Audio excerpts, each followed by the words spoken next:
वेदाहमेतं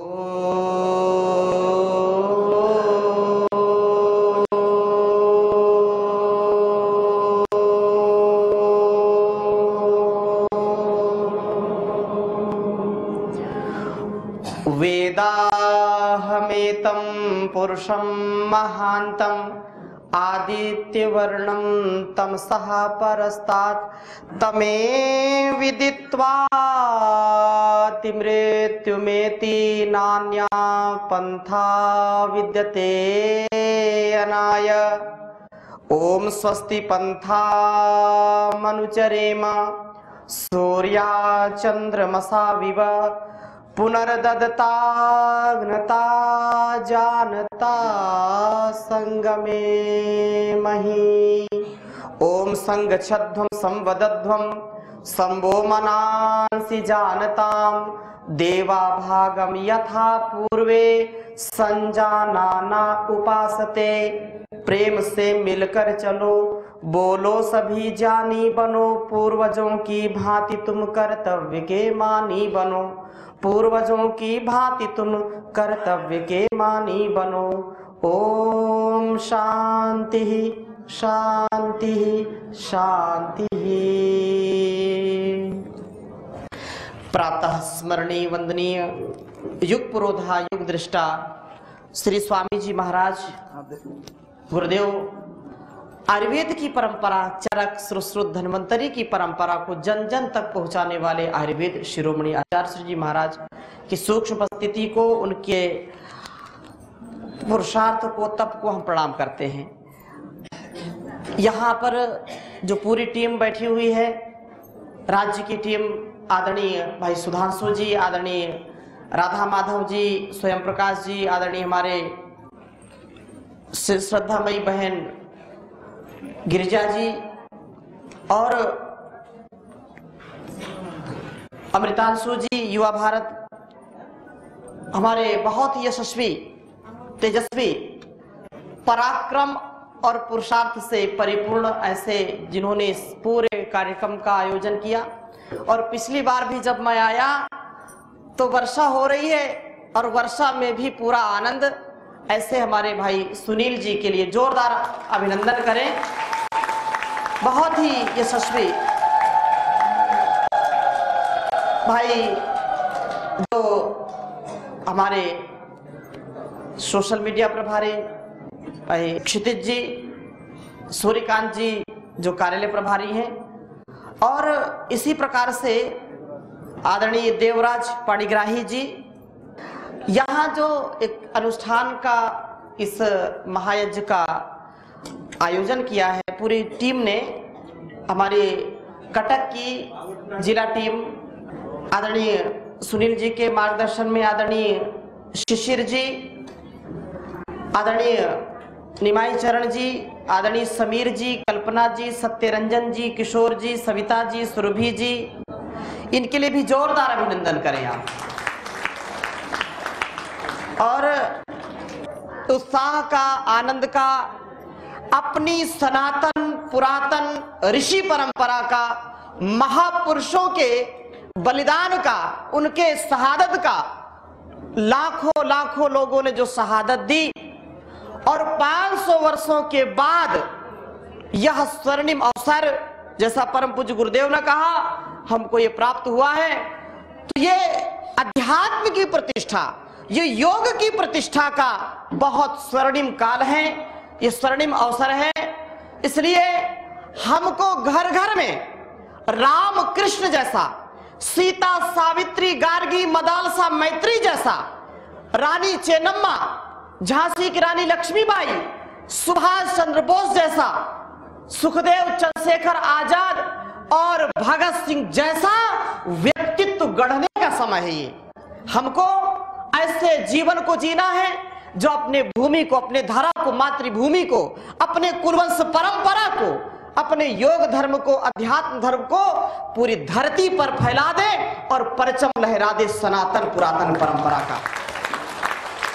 आज पूरे देश और दुनिया में जहां पर राम राम हो रहा है, रोम रोम में राम बसे हुए हैं, कण कण में जो राम बसे हैं, भगवान बसे हैं, हम उनके प्रतिनिधि हो जाएं, उनके प्रतिरूप हो जाएं। हम जहां जाएं, जिधर जाएं, वही लाखों करोड़ों लोगों का गंतव्य हो जाए, वो प्राप्तव्य हो जाए, ऐसा जीवन जीना। और यही हमारे गुरु हमको सिखाते हैं।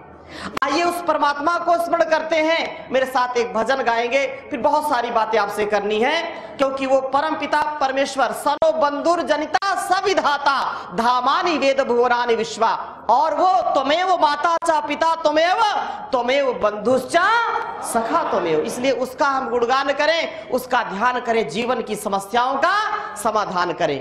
हाथ जोड़िए और मेरे साथ गुनगुनाइए। तुम ही मेरे बंधु सखा, तुम ही मेरे, तुम ही मेरे बंधु सखा, तुम ही मेरे, तुम ही मेरी माता, तुम ही पिता हो, तुम ही मेरी माता, तुम ही पिता, तुम ही मेरे रक्षक, तुम ही मेरे पालक, तुम ही मेरे रक्षक, तुम ही मेरे पालक, तुम ही इष्ट मेरे, तुम ही देवता हो, तुम ही इष्ट मेरे, तुम ही देवता,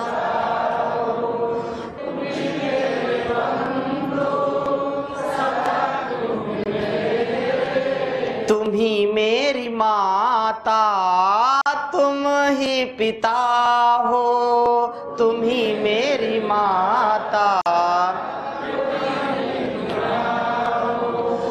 जमाना तुम्हें ढूंढता फिर रहा है, जमाना तुम्हें ढूंढता फिर रहा है, न पाया किसी ने छिपा तू कहाँ है, न पाया किसी ने छिपा तू कहाँ है, कि पता मिल रहा पत्ते पत्ते से तेरा, पता मिल रहा पत्ते पत्ते से तेरा, गलत है जो कहते हैं कि तुम लापता हो, गलत है जो कहते हैं कि तुम लापता हो, तुम ही मेरे बंधु सखा, तुम ही मेरे, तुम ही मेरी माता, तुम ही पिता हो, तुम ही मेरे रक्षक, तुम ही मेरे पालक, तुम ही इष्ट मेरे, तुम ही देवता हो, तुम ही इष्ट मेरे, तुम ही देवता हो। बोलिए सच्चिदानंद भगवान की, बोलिए प्रभु जगन्नाथ की। हमारा जीवन जब भक्ति से परिपूर्ण होता है तो निसंदेह हमारे जीवन में शक्ति का आधान होता है, और शक्ति के साथ व्यक्ति का उत्थान है। शक्ति के साथ क्या है? व्यक्ति का उत्थान है। अपने जीवन में शक्ति का संचय करना ये हमारा परम कर्तव्य है। शक्तिहीन व्यक्ति कभी मुक्ति नहीं पा सकता है। शक्तिहीन व्यक्ति कभी सेवा नहीं कर सकता है। शक्तिहीन व्यक्ति अपने घर के, परिवार के, समाज के उत्तरदायित्वों का निर्वहन नहीं कर सकता है। इसलिए शक्ति चाहिए कि नहीं? बोलिए। शक्ति हमारे शरीर की शक्ति हो, हमारे मन की शक्ति हो, हमारे ज्ञान की शक्ति हो, हमारे संस्थान और संगठन की शक्ति हो, तो व्यक्ति नर से नारायण बन जाता है।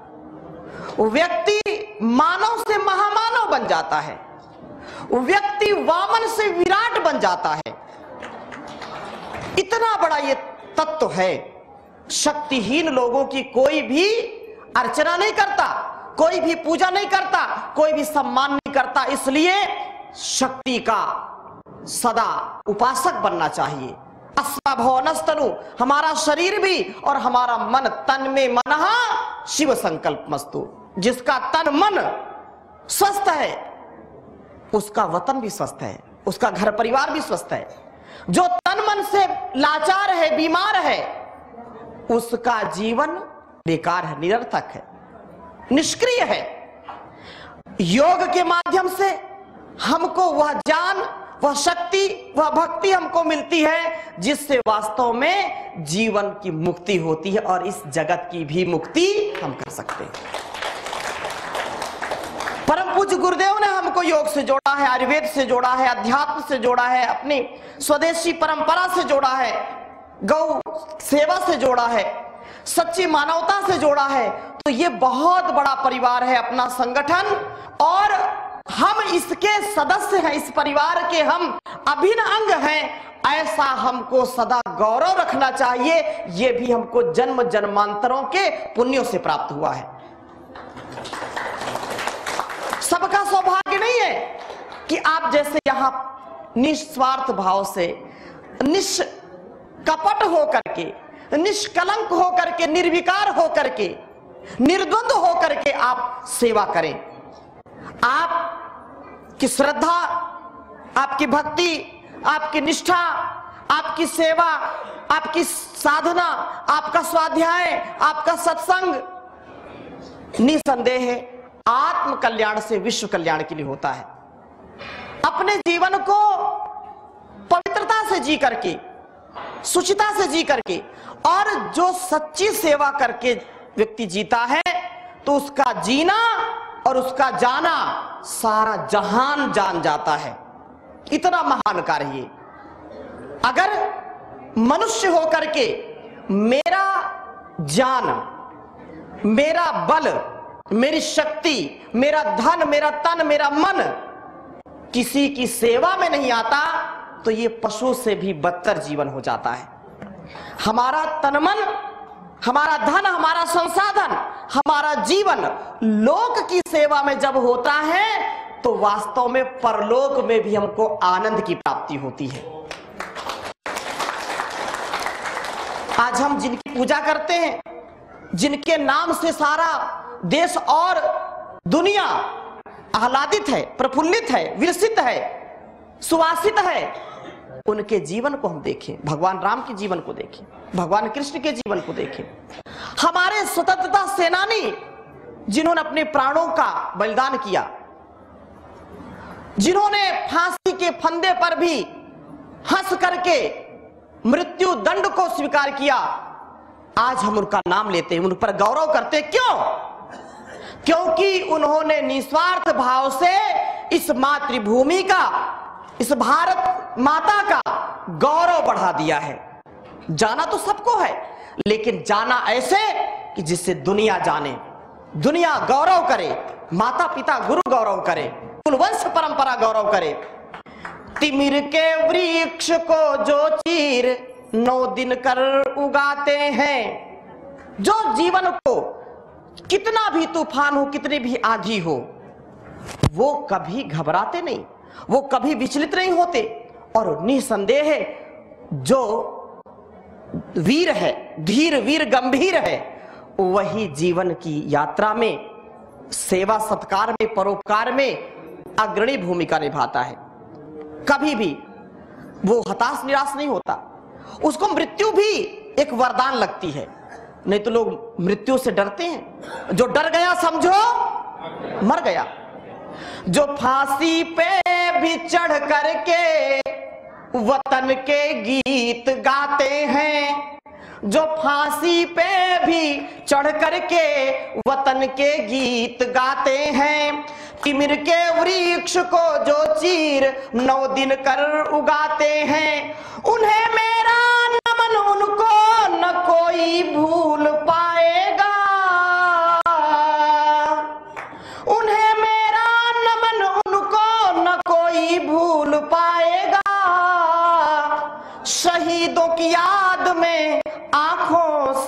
आंसू छलक जाएगा, शहीदों की याद में आंखों से आंसू छलक जाएगा, कि फूल बनकर खिलेंगे चमन के लिए, चांद सूरज बनेंगे गगन के लिए। लाख बाधाएं आए तो कुछ गम नहीं, हम जिएंगे मरेंगे वतन के लिए, हम जिएंगे मरेंगे वतन के लिए। भरा नहीं जो भावों से, भरा नहीं जो भावों से, बहती जिसमें रसधार नहीं, हृदय नहीं वह पत्थर है जिसमें स्वदेश का प्यार नहीं, जिसमें स्वदेश का प्यार नहीं। ये प्यार, सत्कार, परोपकार, उद्धार का एक नाम है, इसलिए हमको अपनी मातृभूमि जान से भी प्यारी है। ये भारत माँ हमको जान से प्यारी है। और आप सब, हम सब एक परिवार के इतने क्रांतिकारी सदस्य हैं, क्रांतिकारी इकाई हैं, क्रांतिकारी व्यक्तित्व हैं कि हमको लगता है भगवान राम के समय में भी, भगवान कृष्ण के समय में भी, अब इस काल में भी ये पूरी सेना, ये वास्तव में सनातन पुरातन वैदिक परंपरा की सेना है, जो आप सब, हम सब मिलकर के परम पूज्य गुरुदेव के सानिध्य में, उनके प्रिय आचरण में आज हम जो कर रहे हैं, ये बहुत बड़ा कार्य है, बहुत बड़ी सेवा है। ये इतिहास हम रच रहे हैं, हम इतिहास गढ़ रहे हैं। आप याद रखना कि हम सबके जो घर परिवार के, जो हमारे वंशज होंगे, जो हमारे जो है कुलवंश परंपरा के लोग 100 साल बाद होंगे, और जब वो इतिहास पढ़ेंगे, जब उनको इतिहास पढ़ाया जाएगा, तो उनका हृदय गौरव से प्रफुल्लित हो जाएगा कि जब युग परिवर्तन हो रहा था, जब योग ऋषि स्वामी जी महाराज ने योग की, आयुर्वेद की, स्वदेशी की परंपरा को, अपनी राष्ट्रीयता को, अपनी सनातन वैदिक परंपरा को जन जन तक पहुंचा रहे थे, तो हमारे पिताजी, हमारी माता, हमारे दादा, हमारे भाई इस सेवा में सबसे अग्रणी भूमिका निभा रहे थे। इतना बड़ा गौरव आज तो हमको समझ में कम आता है, लेकिन ये बात बिल्कुल सत्य है। कोई इसमें लेश मात्र संशय नहीं है कि हमने जन्म जन्मांतरों में ये कार्य किया है। जहां पर आप भूखे प्यासे, आप मान को भी सहते हैं, अपमान को भी सहते हैं, आप कितने दुख को भी सह करके इस सेवा को कभी छोड़ते नहीं।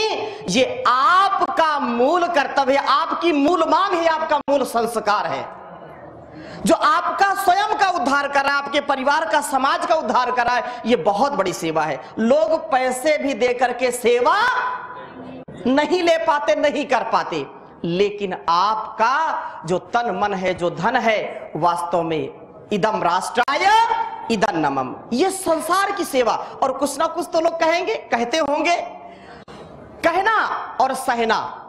कुछ तो लोग कहेंगे, लोगों का काम है कहना, तुम सहते रहना, चलते रहना, चरैवेती चरैवेती, और लक्ष्य तक पहुंच पाओगे, कहेंगे लोग, कहने दो। निंदन्तु नीति निपुणा यदि वास्तुवन्तु लक्ष्मी समाविशतु गच्छतु वा यथेष्टम अद्यैव वा मरणमस्तु युगान्तरे वा न्यायात् पथा प्रविचलन्ति पदम न धीरा। जो धीर वीर गंभीर है, वो कभी भी अपना पथ बदलते नहीं, वो कभी पथ भ्रष्ट होते नहीं। बस गुरु ने हमको सिखाया है कि राष्ट्र के लिए, हमको समाज के लिए, हमको सच्ची मानवता के लिए जीना है, और सच्ची सेवा, सच्चा धन तो यही है। नहीं, धन तो लोग कमाते बहुत, लेकिन धन से जो सेवा नहीं करते तो वो निधन को प्राप्त होते हैं। निधन को सबको प्राप्त होना, लेकिन उनका धन, उनका तन, उनका मन धन्य हो जाए, ऐसा जीवन हमको जीना है। जीवन जीते जी धन्य कर लीजिए। ये योग से होगा, ये अध्यात्म से होगा, अपनी सनातन पुरातन ऋषि परंपरा से होगा। इसलिए कुछ भी लोग कहें, बहुत सुंदर बात कही कि जीवन का उत्कर्ष यदि होगा तो कुछ भी हो, आप कभी पथ से अपने विचलित नहीं होंगे। मैंने एक मंत्र बोला है, स्वस्ति पंथा मनुचरेम सूर्या चंद्रमसाविव पुनर्दत्ताग्रता जानता संगमे मही। परमात्मा की ऐसी व्यवस्था है कि जैसा नियम उसने बनाया है, उस नियम का पालन सबको करना ही पड़ता है, और जो नहीं करता उसका पालन वो दुख में जाएगा, कष्ट में जाएगा, उसका जीवन नष्ट हो जाएगा, निरर्थक हो जाएगा। जैसे सूर्य और चंद्र अनवरत अपने गति में चलते हैं। कभी इतने लोग यहाँ पर बैठे हैं और यहाँ तो भगवान सूर्य का मंदिर है, बहुत बड़ा है ना। कभी आपने ये देखा हो, सुना हो कि आज सूर्य उदय थोड़ा लेट में हुआ, 2 घंटे विलंब, सूर्य देवता सो गए तो थोड़ा देर से उठे, इसलिए 2 घंटे विलंब से उदय हुए, ऐसा हुआ क्या? आज अस्त नहीं होंगे, 2 घंटे देर से अस्त हुए, ऐसा सुना क्या? सूर्य समय से उदित होता है, समय से वो प्रकाश देता है और समय से वो अस्त होता है। ये प्रभु की नियम, प्रभु का जो संविधान है, उसका जो विधान है, उसके तहत। ऐसे चंद्र 16 कलाओं से युक्त होता है और वो धीरे धीरे कम होता है, धीरे धीरे पूर्ण होता है, पूर्णिमा को प्राप्त होता है, अमावस्या को प्राप्त होता है। ये उसके नियम है। हम भी अपने परम पिता परमेश्वर के नियम में बंध करके, अध्यात्म के बंधन में बंध करके, गुरु के बंधन में बंध करके, क्योंकि बंधन में ही सृजन है। बंधन में क्या है? बंधन में सृजन है। और जो बंधन में नहीं रहता, जो अनुशासन में नहीं रहता, वो कभी भी जीवन को उत्कर्ष की ओर नहीं ले जा सकता। इसलिए अनुशासन परम आवश्यक है। महर्षि पतंजलि कहते हैं अथ योगानुशासनम। योग क्या है? अनुशासन का नाम योग है। किसका नाम योग है? अनुशासन, आत्म अनुशासन, अपने मन का अनुशासन, अपनी इंद्रियों का अनुशासन, अपने वाणी का अनुशासन, अपने आहार का, विचार का, व्यवहार का अनुशासन। जब अनुशासन में हम रहते हैं तो फिर योगश्चित्त वृत्ति निरोध तदा दृष्टु स्वरूप अवस्थानम। अपने स्वरूप को हम अवस्थित हो जाते हैं, प्राप्त हो जाते हैं। बहुत सुंदर भर्तृहरि ने कहा कि उदयति यदि भानु पश्चिमे दिग्विभागे, प्रचलति यदि मेरुः शीततां याति महनि, विकसति यदि पद्मं पर्वताग्रे शिलायां, न भवति पुनरुक्तं भाषितं सज्जनानां, भाषितं सज्जनानां। बहुत सुंदर जीवन का एक बहुत सुंदर सूत्र दिया इस श्लोक में। क्या कहा? कि संसार के प्रलोभन, संसार की आसक्ति, संसार की वासना, संसार का आकर्षण कभी कभी व्यक्ति को दुखी करता है, कभी कभी उसको अपनी ओर खींचता है और व्यक्ति अपना रास्ता बदल देता है ना। वो धर्म से अधर्म में प्रवृत्त हो जाता है, पुण्य से पाप में प्रवृत्त हो जाता है।